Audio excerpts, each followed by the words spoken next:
9 hikers, a frozen mountain, and a tent ripped open from the inside. The year was 1959. Deep within the unforgiving Ural Mountains of the Soviet Union, a group of experienced student hikers embarked on what should have been a routine, though challenging, winter expedition. Their destination, Arorton Mountain, a place local Mansi people warned held a dark history. Led by 23-year-old Igor Dyatlov, the group comprised 8 men and 2 women, all seasoned skiers and mountaineers. They were students and graduates from the Ural Polytechnic Institute, eager for adventure and the prestige of completing a Category Roman 3 trek, the most difficult rating. The plan was ambitious: cover over 300 kilometers across the subarctic wilderness, returning by February 12th. But as the days turned into weeks and February 12th came and went, alarm bells began to sound. Something had gone terribly wrong. A search party was eventually dispatched. What they discovered on the slopes of Khalat Siek Dead Mountain in the Mansi language would baffle investigators, shock a nation, and spark one of the most enduring and unsettling mysteries of the 20th century. The first discovery was their abandoned tent. It was found partially collapsed, covered in snow, and most disturbingly, slashed open from the inside. Their equipment, including warm clothing, food, and skis, was still inside. It appeared the hikers had fled in a desperate panic, cutting their way out of the tent in sub-zero temperatures, wearing only socks, light clothing, or even barefoot. Why would experienced mountaineers abandon their shelter and essential gear in such extreme conditions? 2 bodies were found first, about 1.5 miles from the tent, near the remnants of a small campfire.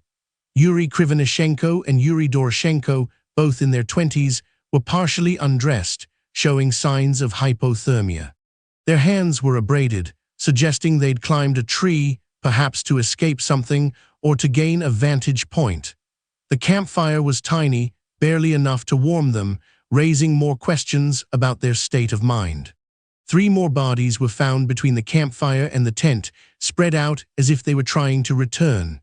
Dyatlov himself, Zinaida Kalmogorova, and Rustam Slobodin all succumbed to hypothermia, but Slobodin had a fractured skull.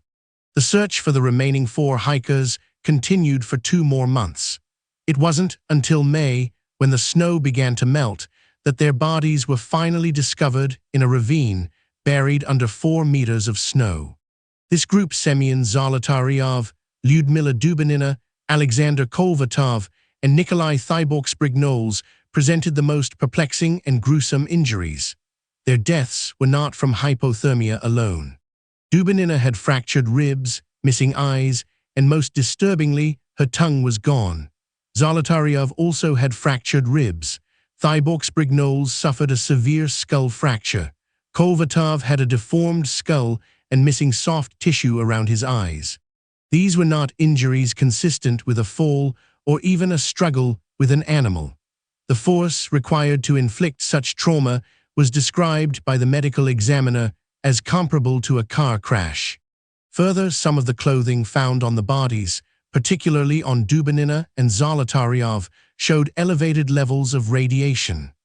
This detail, though later downplayed, added another layer of sinister intrigue to an already inexplicable tragedy. The official Soviet investigation concluded that the hikers died from an unknown compelling force.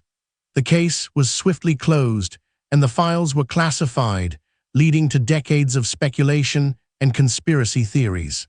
One of the earliest and most persistent theories centered on a paradoxical avalanche. The idea is that a slab avalanche, or slab of snow, could have slid down, hitting the tent. This might explain the hasty exit and some blunt force trauma. However, the terrain wasn't typical for an avalanche, and there were no visible signs of one. Furthermore, how could an avalanche explain the precise nature of the internal injuries, the missing eyes and tongue, or the radiation? Another theory involved a military test. The area was close to a Soviet missile testing range. Could a secret weapon or a misfired missile have caused a powerful blast or shockwave, disorienting the hikers and inflicting their injuries? The radiation levels on clothing, though minor, fueled this idea.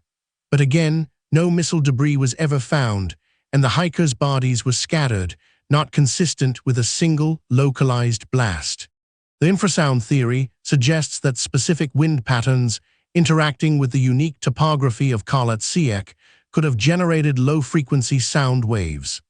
These infrasound waves are imperceptible to the human ear, but can induce extreme fear, panic, nausea, and disorientation. This could explain the inexplicable terror that drove the hikers from their tent, but it doesn't account for the severe physical trauma.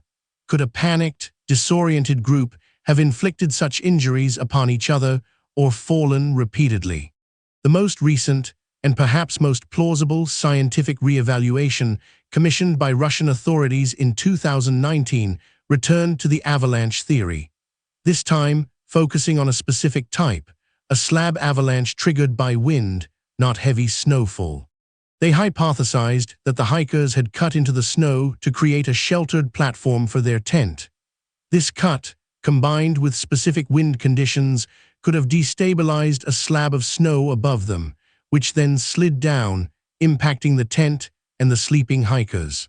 The injuries, particularly the blunt force trauma, could be explained by being crushed against the hard snow and ice inside the tent. The panicked exit, the search for help, and subsequent hypothermia all fit this narrative.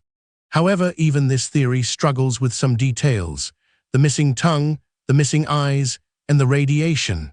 While some of these might be explained by post-mortem scavenging or natural decomposition, they remain deeply unsettling. The Dyatlov Pass incident remains a chilling testament to the power of nature and the limits of human understanding. 9 lives lost under circumstances that defy easy explanation, leaving behind a legacy of fear, fascination, and unanswered questions. What truly happened on that desolate mountain slope in February 1959, we may never know with absolute certainty. The truth is buried deep beneath the snow, just like the hikers themselves. Explore another cold case that chills to the bone in our next deep dive.